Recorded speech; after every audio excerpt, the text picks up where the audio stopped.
जिरेनियमको फुलहरू चाहिँ हाम्रो फुलबारीमा भर्खर फुल्नु सुरु गरेको छ। यो हप्ता चाहिँ हाम्रो फुलबारीमा कुन कुन जिरेनियमको फुलहरू फुल्न सुरु गरेको छ आउनुहोस् हेरौँ। यो जिरेनियममा चाहिँ भर्खर फुलहरू फुल्न स्टार्ट गरिरहेको छ।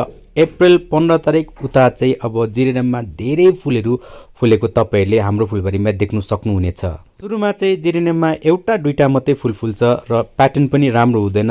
जब त्यो फुलहरू सुकेर हामीले हटाइदिन्छौँ, नेक्स्टमा जुन चाहिँ फुलको डन्ठीहरू आउँछ, फुलहरू फुल्छ, त्यसमा चाहिँ प्याटर्न पनि एकदमै राम्रो भएको हुन्छ र फुल पनि एकदमै राम्रो फुल्छ र बिस्तारोसँगले मे जुनतिर चाहिँ यसमा चाहिँ ढकमक्क फुल फुलिरहेको हुन्छ। हाम्रोतिर चाहिँ गर्मीतिर मधेसतिर हो भने चाहिँ यति बेला जिरेनियममा ढकमक्क फुल फुलिरहेको हुनुपर्छ। यसमा चाहिँ धेरै फुल प्राप्त गर्नुको लागि राम्रो घाम पर्ने जग्गामा राख्नुहोस्।